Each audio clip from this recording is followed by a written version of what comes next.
Mwana muwala Nina Roz yenenyezza ebibi bye azzeemu okusemberera Mukama Katonda n'akkirizibwa okulabika nga abatizibwa oba oliawo n'akyuka n'afuuka omuweereza wa Mukama.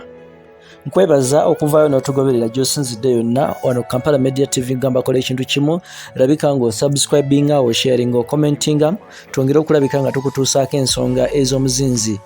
Kakati agaliwo kakati nkugamba nti mwana muwala Nina Roz avuddeyo n'alabika nga abatizibwa okuyita mu mazzi amangi ng'akabonero akalaga okwewaayo eri Mukama Katonda gwandaba naawe mpuliriza yonna gy'osinzidde. Kakati ono wakati mu kufeffeta kwe twongedde okukola kati avuddeyo n'agamba nti victory belongs to God, obuwanguzi bwa Katonda. I'm humbled and grateful Almighty, kubanga oli kitange era oli Katonda wange mu mbeera zonna. Ng'abatizibwa olunaku olw'ero ng'ennaku z'omwezi 5 ogw'omwenda 2021 wakati mu taata we gwagamba nti taata we ow'omwoyo Arnold, Father Arnold Muwonge. Ono avuddeyo n'ategeeza nti ekisa kya Katonda kibeera kijja era kituula mu nnyumba ye emirembe gyonna, n'olwekyo ffe ng'abantu ffe tugeza ne tuviira omwoyo wa Mukama naye omwoyo wa Katonda ate amala n'alabika nga akomawo n'atusemberera.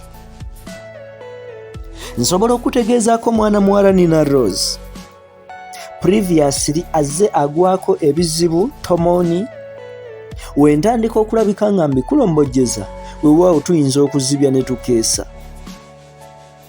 Ono wakati okutabulatabulwa mu bufumbo bwe yagendamu ne bulabika nga butabuka ne Daddy Andre ne bulabika nga bugwa, music career ye nerabika nga ekyankalana wakati studio gy'abadde akola si studio babadde akola nabo aba Black Market Records record label gy'abadde akola naye okuvaayo n'ategeeza nti nno bajjayo YouTube channel ye nga n'olwekyo kitegeeza takyasobola kulabika nga ayingiza akasente nga bwe kibadde. Embeera enzibu gye nsobola okulabika nga nkulombojjeza ebadde egenda mu maaso mu bulamu bwa mwana muwala Nina Roz. Nsobola okunokolerayoko ku byama ng'ono olw'embeera efaananako bweti ebadde yagezaako n'omusindiikiriza okulabika nga addayo ku biragalalagala. Jjukira nga we nakutegeezaako ng'ono yali addicted naye n'ayambibwa n'alabika nga bivaako mpola naye stress olwamuddamu n'ebizibu n'alabika nga addayo okukozesa ebiragalalagala okuli emyenge, enjaga n'ebintu ebirala byonna oba oliyaawo ekimufuula addicted ku byo ate n'ayongera okulabika nga afuuka ekitagasa. Kakati ono we yeewaayo n'alabika nga abatizibwa okuyita mu mazzi amangi, mwe mwenna abakristu oba abakkiririza mu Kristo musobolera ddala okuvaayo n'okitegeera nti omuntu wavaayo n'alabika nga abatizibwa mu mazzi amangi ke kabonero oba okubatizibwa ke kabonero akafuula omuntu okuyingira mu famire ya Katonda. N'olwekyo embeera bwetyo bweri wakati nga mwana muwala Nina Roz asemberedde omwoyo wa Mukama amubeere kumpi, amusanguleko ebyonoono byonna, amusanguleko byonna by'abadde ayitamu, amuyambe emmeeme ye esobole okulabika nga eddamu okuttukira buto.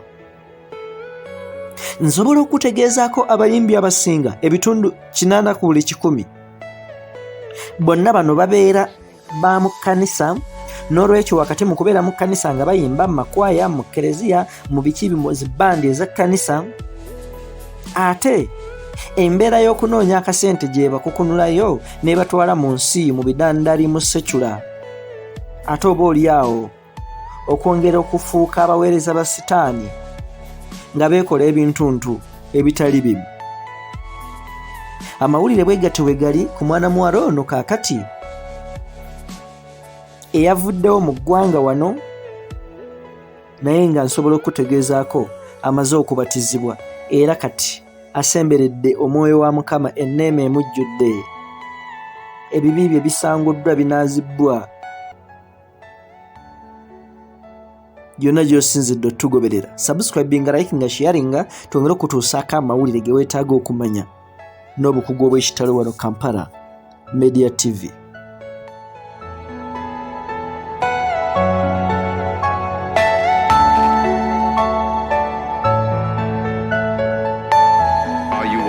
person you breathe.